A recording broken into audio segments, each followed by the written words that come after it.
Hey guys, and thank you for clicking on this video. This is a review over the Swiss Tech Zuverlassig, I think that's how you say it, flashlight. I didn't see any reviews on online, so I figured I would give it a shot.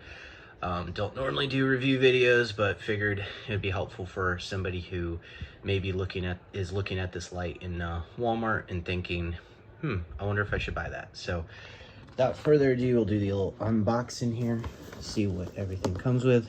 Opened it a little bit earlier, but figure I'd show you guys what is in the box when you get it. So when you open it up, you have a flashlight here with some paperwork right here that kind of tells you a little bit about the specs on the flashlight here. It looks like it's IP67 dustproof and waterproof. And this light is kind of cool because it actually has a lithium ion battery that is 10,000 milliamps power bank that you can go ahead and charge your phone. So if you're carrying this flashlight, and you need to charge up your phone or something, you have that. Battery indicator lights, input charge port, dry battery container, charging cable. Something that's kind of cool is they give you a 40-inch charging cable, so it's not like one of those real small ones, but this is the specs on the light here. It's supposed to go up to 6,500 lumen, and it's dual powered. That's something that's kind of cool about this one here, that I chose to get it because it does have a little battery tray that allows you to charge or to use AA batteries, 9 of them, if you need to, power out situation or something and your battery runs out, you're able to use AA batteries. So these are some more specs on the light here. Something that is a little weird is, I think this might have been a typo. It says AAA batteries, but it actually does say on this little thing here that it is AA, and then on the outside packaging it also says AA as well. But it's kind of cool. With the runtime is supposed to be for at max power at 3 hours, and then for medium power, which is 1500 lumens, 10 hours, and then 500 lumens, 24 hours. So I'm going to test it out and see, provide a little bit of a review later and let you guys know if that is actually the case. Because I'm planning on going hunting and everything and using this light, and usually do like night hunts and stuff like that. So yeah, but recharge time 8 to 10 hours, has like an impact resistance of 3 feet. So if you drop it, that's good. But let me see here, any other things on here to show. There's the care and maintenance and all that stuff too. So I went ahead and already unboxed this thing before, but to give you guys an idea of what it looks like when it comes in, this is the flashlight here. You have to unscrew this little deal. This little red thing's kind of free, like a free play type of thing. You unscrew it, and it has that little water seal on the outer edge. And here is where we have the insert for the 9 AA batteries. Something I thought I might be able to do, but just kind of chance it, was putting 9 AA batteries in here and seeing if it had like a little port or something you could charge your phone up with, but no one's really come up with that yet. So if someone does, just remember this video. It's copywritten. I'm just kidding. So here is the battery pack that goes inside of the flashlight. Something that is a little bit of a disappointment on this is these are the indicator lights that they have on this battery.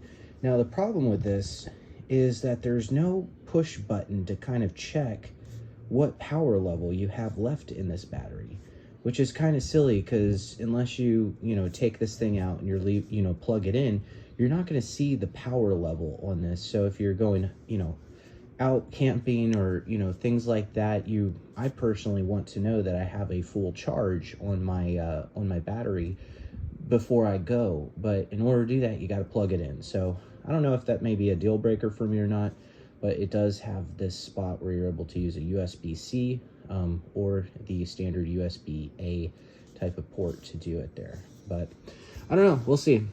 It'd be nice if they would have included some kind of power level on there. A little bit disappointed in that, especially since this light comes in about $69 over at Walmart right now. So it is a lot more expensive than some of the other flashlights out there. But for 6,500 lumens, it's kind of may still keep me. It does have a zoomable lens on here, to where you can zoom it in and kind of cut close. It does get hot on the end, just like all LED lights do. But something I did notice about mine, I don't know if you guys can see this or not, but in here, in this light, you see that little red thing that's there? That was a little strange to me because it's actually in the glass. We never took this thing apart or anything, but that little red speck is inside of the glass right there, which is very strange. I don't know if Swiss Tech, you know, because this flashlight is made in China. It's designed in the US and then they make it over in China. So I don't know if their quality on that is kind of like going down a little bit or not, because I have a couple of other Swiss Tech products and they all seem to be doing what they say. But that's just a little disappointing because it's $69. It's not a cheap flashlight by any means, but it feels really sturdy, very hefty kind of light.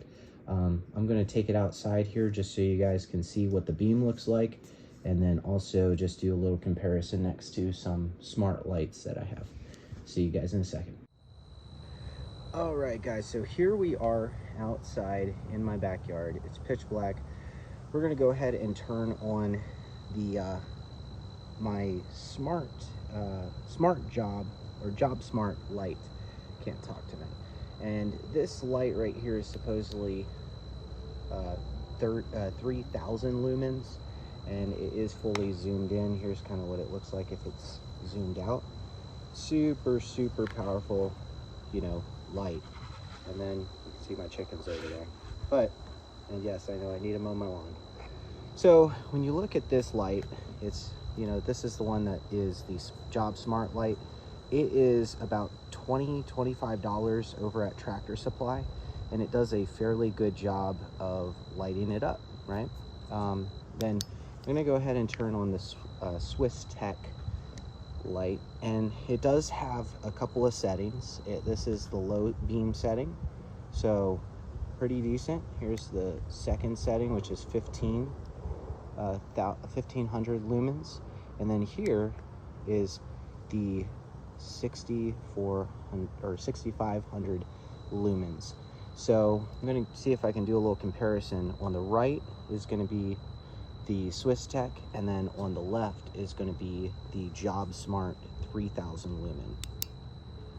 So you can tell there is a significant difference. I could just move the Swiss Tech light right over top of my Job Smart light, and you're looking at 3,000 lumens, and then here comes Swiss Tech with the 6,500 lumens. So it is a huge difference. Also, when you put it on the medium mode, which is 1,500 lumens, the Job Smart light is supposed to be 3,000 lumens, but check this out. Like, this is supposed to be on the medium setting for Swiss Tech, and it is 1,500 lumens. Just take a look at that. I mean, I can actually overpower my Job Smart 3,000 lumen light with this 1,500 lumen light. And I think it has to do with the lens that's on the end of the Swiss Tech. But honestly, guys, this is it's pretty impressive. I'm actually really happy with this. If it lasts as long as it's supposed to last, where it's on the packaging, then I'm pretty stoked. That's actually really cool. But so give you guys an idea of the zoom on this, I will go ahead and just turn off the Job Smart light and then give you guys an idea of the zoom. Right now it's just filling my backyard, but here is the spread of this light, and I'm about 20 5 feet from that fence that's in the back there. So it does have a pretty large spread on it, and that's fully zoomed in. I kind of wish that it would be more concentrated, you know, because if you're walking through a campsite or something like that and you're using this thing, people are going to get pretty pissed off if you're using the 6500 lumen and doing it at this spread. You're not really controlling. It's almost like a car beam, you know, car's headlights going through. It is so stinking bright. But anyways, I'm gonna test this thing out, see how it, you know, how it works over time here, and then I'll post kind of a follow-up video. So in case you're interested in this light, I really think that it is an overpriced light for what it is. It's pretty, you know, I don't know if you heard that. That was me zooming it in. It's not super lubricated, I guess, in there. But yeah, for $69, I kind of wish that it had more features, like being able to tell what the battery indicator shows on the flashlight instead of having to take out the battery and plug it in, and that's how you see how much power is on there. And then also just the beam, like I wish that it had more of a focus to it. I cannot complain about the brightness of this light. It is exactly what I was looking for. So I'm gonna keep it, see if I like it. I may take it back if I don't, but I'll let you guys know as soon as I do if I'm planning on keeping this light. But ultimately, reactions over it, it's a little overpriced. If it was like 50 bucks, you know, or 45 bucks, something like that, I could see me overlooking those things. But for $70, I mean, it's one of the higher dollar flashlights that I was looking at in Walmart. I just kind of wish that it had those features there. So until next time, thank you guys for watching this video. If you know someone who's interested in looking at this light tutorial, please go ahead and share it. Subscribe. I'm going to start posting more videos like this with reviews of products that I see inside of different stores I shop at that do not have video reviews. But again, this is Aaron. Thanks again for watching. Hope you have a good rest of your night. Thanks.